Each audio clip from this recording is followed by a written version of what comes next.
नमस्कार, मैं हूं आपके साथ वर्षा शर्मा और रुक करेंगे उत्तराखंड की खबरों की ओर। मुख्यमंत्री पुष्कर सिंह धामी की अध्यक्षता में हुई कैबिनेट बैठक में कुल 6 अहम प्रस्तावों को मंजूरी दी गई है। सचिव मुख्यमंत्री शैलेश बघौली ने कैबिनेट को विस्तार से ब्रीफ किया। बैठक में कृषि, खनन, बाढ़ सुरक्षा, भवनों के मोनेटाइजेशन और सामाजिक कल्याण से जुड़े कई महत्वपूर्ण निर्णय लिए गए। इन प्रस्तावों में कृषि, खनन, पर्यावरण, स्वास्थ्य, शिक्षा, महिला और बाल विकास से जुड़े अहम निर्णय लिए गए।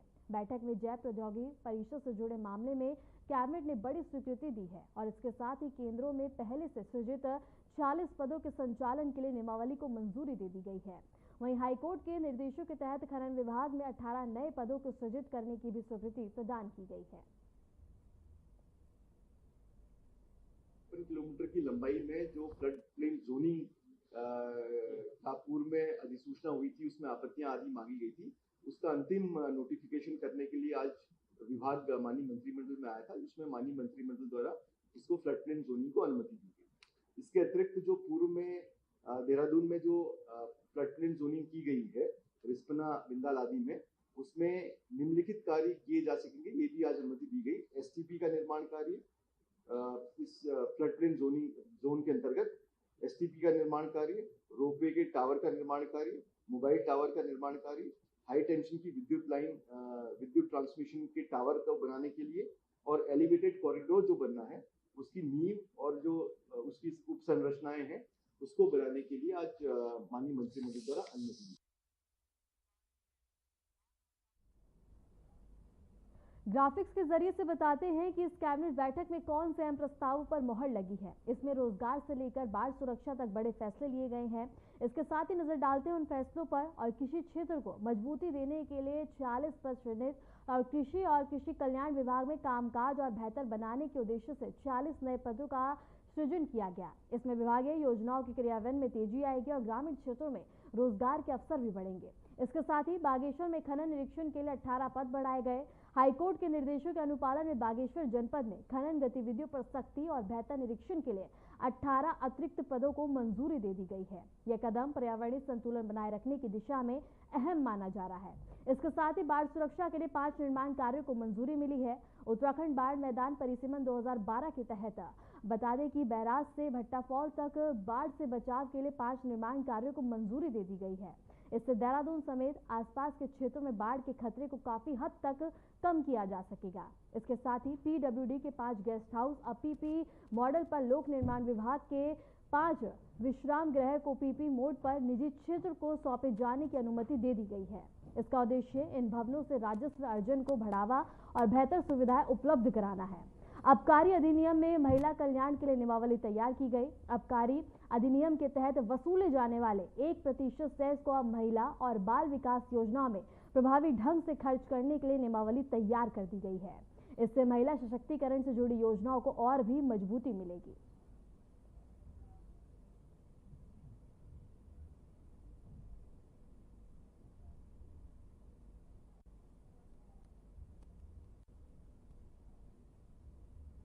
मुख्यमंत्री पुष्कर सिंह धामी की अध्यक्षता में हुई कैबिनेट बैठक में कुल 6 प्रस्तावों को मंजूरी दे दी गई है।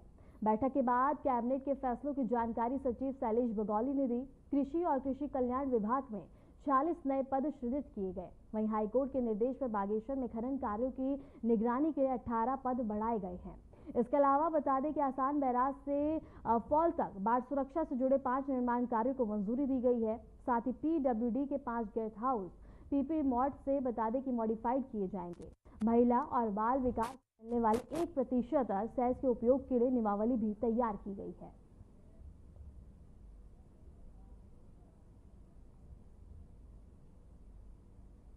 पांच निर्माण कार्यों को भी अलाउ करने की आज कुल लगभग 53 किलोमीटर की लंबाई में जो फ्लड प्लेन जोनिंग का पूर्व में अधिसूचना हुई थी, उसमें आपत्तियां आदि मांगी गई थी, उसका अंतिम नोटिफिकेशन करने के लिए आज विभाग माननीय मंत्रिमंडल में आया था, जिसमें माननीय मंत्रिमंडल द्वारा इसको फ्लड प्लेन जोनिंग को अनुमति दी गई। इसके अतिरिक्त जो पूर्व में देहरादून में जो फ्लड प्लेन जोनिंग की गई है रिस्पना बिंदाल आदि में, उसमें निम्नलिखित कार्य किए जा सकेंगे, ये भी आज अनुमति दी गई। एसटीपी का निर्माण कार्य, इस फ्लड प्लेन जोन के अंतर्गत एसटीपी का निर्माण कार्य, रोपवे के टावर का निर्माण कार्य, मोबाइल टावर का निर्माण कार्य, हाई टेंशन की विद्युत लाइन, विद्युत ट्रांसमिशन के टावर को बनाने के लिए और एलिवेटेड कॉरिडोर जो बनना है उसकी नींव और जो उसकी उप संरचनाएं हैं।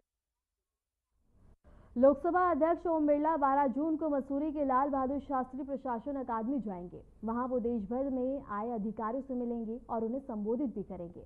सभी अधिकारी राज्य सेवा से प्रमोट होकर अब IAS बने और यहां ट्रेनिंग ले रहे हैं। ओम बिरला सुबह बता दें कि जॉली ग्रांट एयरपोर्ट पहुंचेंगे और फिर मसूरी रवाना होंगे। यह ट्रेनिंग कार्यक्रम विकसित भारत 2047 और मिशन कर्मयोगी की सोच पर आधारित है, ताकि अधिकारी आने वाले समय में देश के बड़े प्रशासनिक पदों की जिम्मेदारी अच्छे से निभा सके। देहरादून से एक खबर है जहां बता दें कि प्रशासन अकादमी और इसके साथ ही मिशन कार्ययोगी और 12 जून को मसूरी आएंगे ओम बिरला और इसके साथ ही तमाम तैयारियां की जा रही हैं। सुरक्षा के पुख्ता इंतजाम किए जा रहे हैं।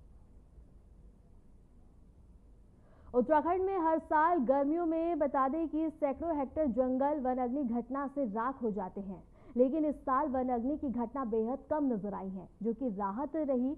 लेकिन वहीं मौसम विशेषज्ञों के अनुसार बारिश और वन विभाग की सतर्कता के कारण इनमें कमी देखने को मिली। ज्यादा जानकारी देते हुए वन मंत्री सुबोध उनियाल ने बताया कि जन भागीदारी, जिला प्रशासन और वरिष्ठ अधिकारियों को नोडल अधिकारी बनाकर जिम्मेदारी देना कारगर साबित हुआ है। इसके साथ ही लगातार विभाग स्तर पर 5000 से ज्यादा जागरूकता अभियान भी चलाए गए, ताकि विभाग अनुशासन पालन करते हुए वन अग्नि की समस्या को रोकने की कोशिश में काम करते रहे।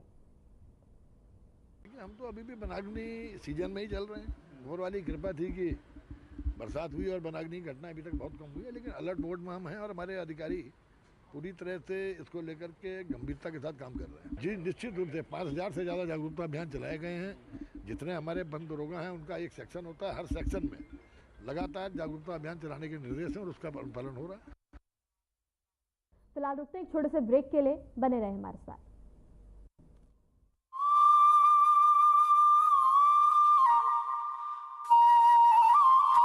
उत्तराखंड, जिसे देवों की भूमि कहा जाता है, न केवल अपनी आध्यात्मिकता के लिए प्रसिद्ध है, बल्कि यहाँ का साहसिक पर्यटन भी पर्यटकों को आकर्षित करता है। यहाँ के पर्वतीय इलाकों, नदियों और जंगलों ने इस राज्य को साहसिक पर्यटन के लिए एक आदर्श स्थान बना दिया है। उत्तराखंड में साहसिक पर्यटन के कई रूप हैं, जो पर्यटकों को रोमांच और प्रकृति के निकट ले जाते हैं। रोमांचित कर देने वाले white water rafting, bungee jumping, jet skiing, rock climbing, paragliding, trekking, ice skiing के अनुभव ने इस राज्य को साहसिक पर्यटन केंद्र के रूप में स्थापित किया है। पर्यटन के क्षेत्र में रोजगार की अपार संभावनाएं हैं। यहाँ हर साल 5 लाख से अधिक पर्यटक राफ्टिंग के लिए आ रहे हैं। इस तरह की रोमांचक गतिविधियां कारोबार के साथ ही रोजगार का भी जरिया बन रही हैं। गंगा पर व्हाइट वाटर राफ्टिंग उत्तराखंड में सबसे पसंदीदा साहसिक गतिविधियों में से एक है, जो अब पर्यटन उद्योग का अभिन्न हिस्सा बन चुकी है। इससे स्थानीय समुदाय को अपनी अर्थव्यवस्था को विकसित करने के अवसर भी मिलते हैं, जैसे स्थानीय उत्पादों की बिक्री, ट्रांसपोर्ट और यात्रा सेवाएं, होटल और रेस्टोरेंट व्यवसाय में वृद्धि।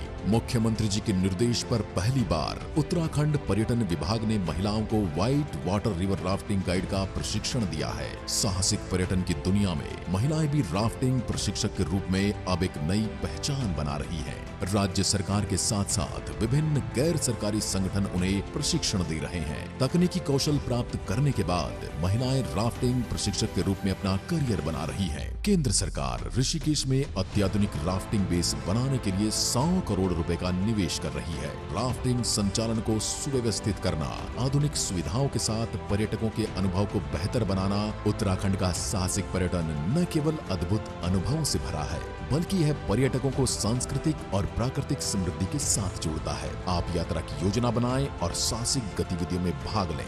उत्तराखंड में साहसिक पर्यटन आपके इंतजार में है।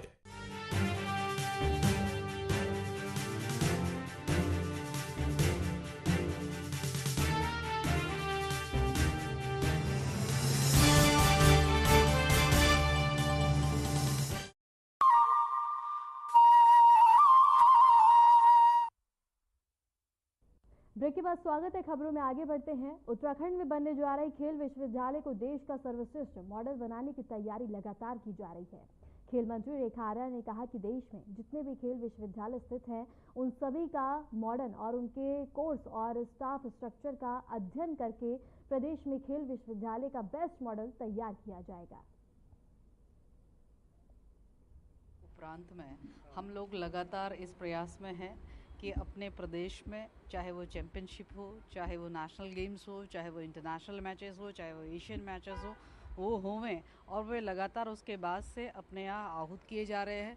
मेरे को भी कई कार्यक्रमों में प्रतिभाग करने का मौका मिला है, जहाँ पर हमारे परेड ग्राउंड से लेकर हमारे रजत जयंती खेल परिसर के उपयोग से लेकर हल्द्वानी में मानस खंड खेल परिसर के उपयोग से लेकर मैं समझती हूँ सब जगह लगातार कार्यक्रम चले हुए हैं। और पैरेलली हम लोग एक लेगेसी प्लान भी हम लोग तैयार किए हुए हैं जो अभी वित्त में लंबित है। इसके अतिरिक्त स्पोर्ट्स यूनिवर्सिटी को लेके भी पूरी सक्रियता है कि स्पोर्ट्स यूनिवर्सिटी की जो औपचारिकताएं हैं, चाहे वो लैंड ट्रांसफ़र को लेकर हो, पद सृजन को लेकर हो, उसको भी लेकर जो है गतिविधियां तेज़ी में है, क्योंकि हमने एक लक्ष्य दिया है कि हम 29 अगस्त को हम उसका शिलान्यास। उत्तराखंड कैबिनेट ने मुख्यमंत्री महिला और बाल विकास बहुमुखी सहायता निधि नियमावली को मंजूरी दे दी है। आपदा या दुर्घटना से अनाथ हुए बच्चों, किशोरी, दिव्यांग और वृद्ध महिलाओं को तुरंत आर्थिक मदद मिल सकेगी।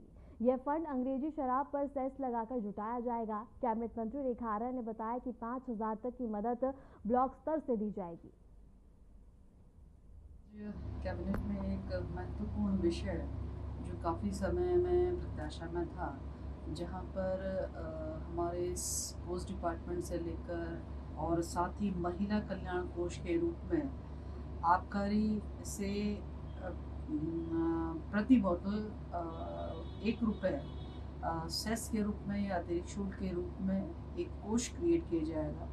उसको लेकर चूँकि स्पोर्ट्स डिपार्टमेंट ऑलरेडी अपनी नियमावली बना गौ सेवा भी अपना नियमावली बना चुकी थी। महिला और बाल कल्याण के संदर्भ में उनके बहुमुखी विकास के लिए उत्तराखंड को 2026 तक खसरा और रूबेला मुक्त राज्य बनाने का लक्ष्य लेकर स्वास्थ्य विभाग कमर कस ली है। उत्तराखंड के सभागार में आयोजित राष्ट्रीय स्वास्थ्य मिशन के तहत राज्य टास्क फोर्स की बैठक में टीकाकरण को लेकर ठोस रणनीति तैयार की गई। बैठक की अध्यक्षता मिशन निदेशक स्वाति एस भदौरिया ने की। उन्होंने कहा कि खसरा और रूबेला जैसे संक्रामक बीमारियों का उन्मूलन राज्य सरकार की शीघ्र प्राथमिकता में से है।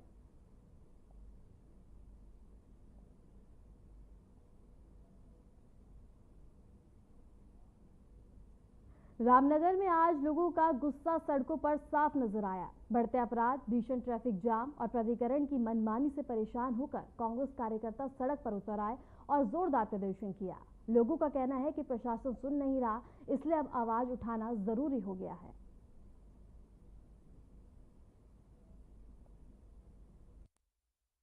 क्षेत्रों के लोगों को एक तरह से अघोषित बंधक बना करके रख दिया जा रहा है। यातायात व्यवस्था इतनी चरमरा गई है कि 14 से 18 घंटे तक का जाम लग जा रहा है। 10-10, 12-12 घंटे रामनगर से मोहान या मोहान से रामनगर पहुंचने में लोगों को लग रहे हैं।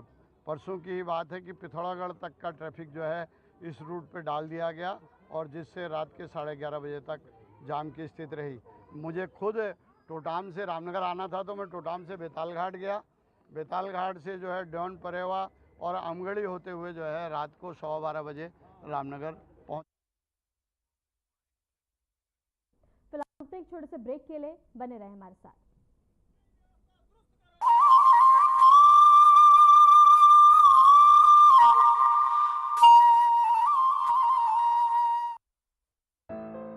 देवभूमि उत्तराखंड, जहां प्रकृति की गोद में बसा हर गांव, हर पहाड़ यहाँ की संस्कृति और विरासत की पहचान है। लेकिन अनियंत्रित भूमि खरीद फरोख्त से राज्य की पहचान और स्थानीय लोगों के अधिकारों पर संकट मंडरा रहा था। राज्य सरकार ने इस चुनौती को गंभीरता से लिया और उत्तराखंड विधानसभा ने सख्त भू कानून विधेयक पारित कर दिया है, जो उत्तराखंड की जमीन को सुरक्षित रखने के लिए एक ऐतिहासिक कदम है। भू कानून उत्तराखंड राज्य के लोगों की बहुत लंबे समय से मांग थी। उनकी जन भावनाओं के अनुरूप हमने भू कानून को प्रस्तुत किया, उसको विधानसभा ने उसको पारित किया है। सभी बातों का ध्यान में रखते हुए कि हमारी भूमि की जो खरीद फरोख्त है वो भी जो है न हो और हमारा जो निवेश है वह भी किसी रूप में प्रभावित न हो, यानी कि इकोलॉजी, इकोनॉमी दोनों में संतुलन रहे और लोगों की जन भावनाएं आगे बढ़े। नए भू कानून के तहत बाहरी व्यक्ति हरिद्वार व उधम सिंह नगर को छोड़कर शेष 11 जिलों में कृषि एवं बागवानी के लिए भूमि नहीं खरीद सकेंगे। MSME के लिए भूमि खरीद की अनुमति का अधिकार जिला अधिकारी से हटाकर उत्तराखंड शासन को दिया गया है। उद्योग, पर्यटन, शिक्षा, स्वास्थ्य संबंधी प्रोजेक्ट्स लगाने के लिए अगर जमीन खरीदना है तो संबंधित विभाग और शासन से स्वीकृति लेनी होगी। नए कानून के तहत आवासीय उपयोग के लिए 250 वर्ग मीटर भूमि खरीदने के लिए शपथ पत्र देना होगा। भूमि खरीद की प्रक्रिया की निगरानी सरकार के विशेष पोर्टल से होगी। गलत तरीके से इस्तेमाल की गई जमीन को सरकार जब्त कर सकेगी। इस कानून से उत्तराखंड वासियों की जमीन सुरक्षित होगी, गांवों में विकास होगा और राज्य की प्राकृतिक धरोहर को नया जीवन मिलेगा।